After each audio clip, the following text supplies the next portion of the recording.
In this lecture, we will review the history of structuralism. We will focus more on Wilhelm Wundt. But first, structuralism in psychology is an early school of thought that aimed to break down mental processes into their most basic components, like sensations, feelings, and images, to understand the structure of consciousness. It focused on the what and how of mental experiences rather than their purpose or function.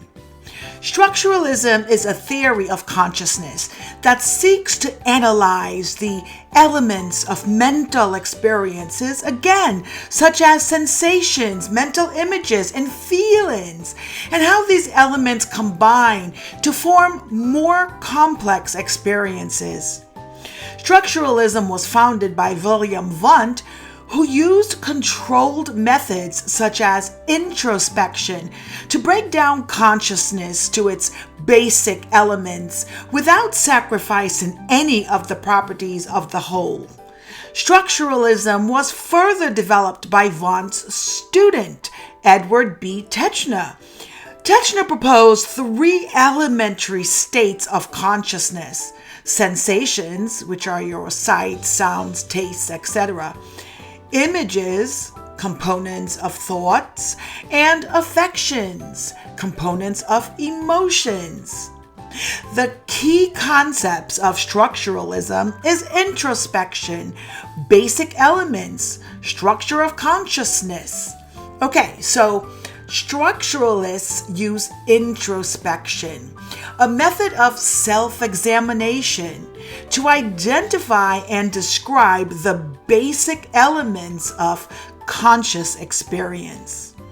And in regards to basic elements, the mind was believed to be composed of basic elements like sensations, images, and affections. And in regards to structure of consciousness, the goal was to understand how these basic elements combine to form more complex thoughts and experiences. For example, when presented with a lemon, a structuralist might analyze the experience by identifying the sensation of sourness, the image of the yellow fruit, and the feeling of pleasantness. The key figures, once again, is Wilhelm Wundt, which I will go over more in depth in a minute.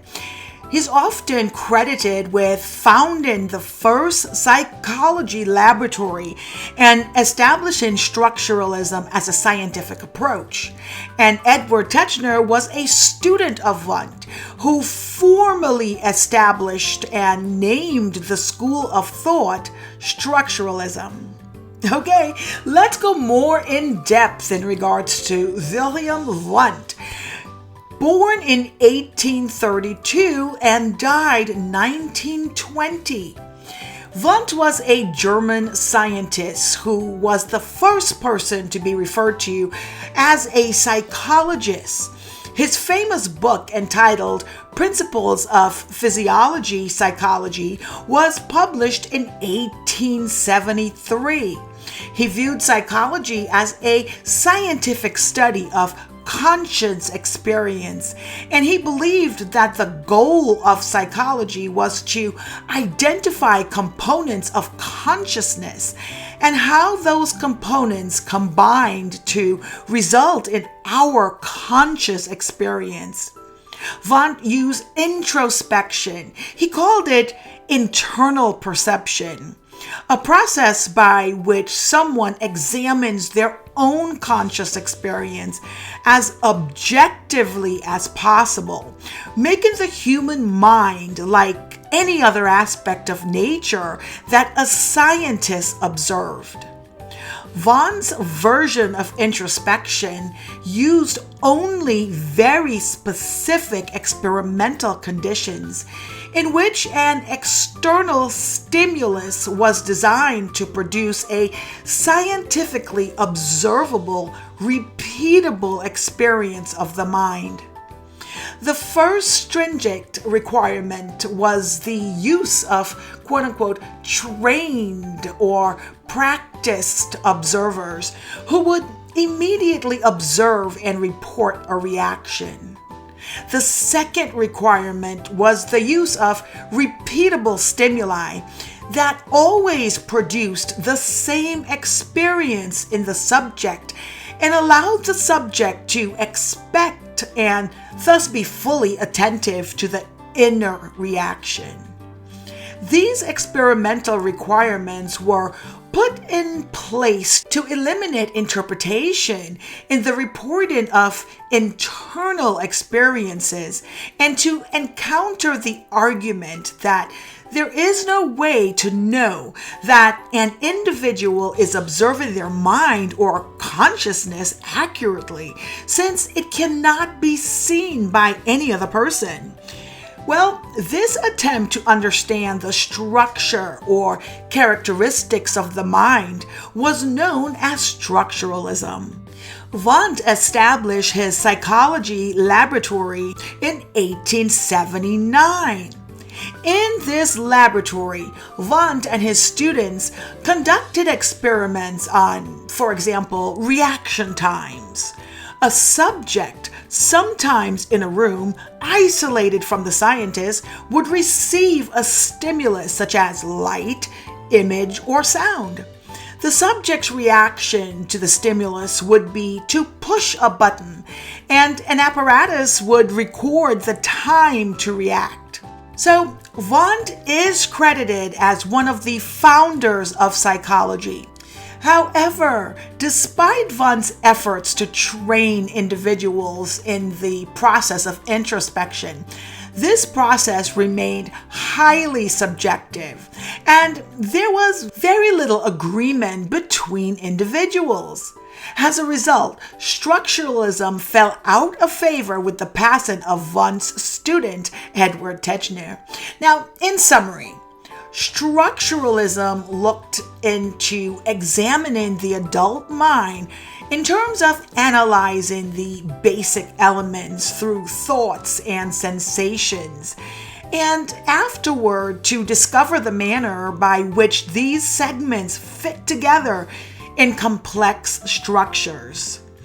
Wundt's aim was to record thoughts and sensations and to analyze them into elements in much the same way as a chemist analyzes chemical compounds in order to get at the underlying structure.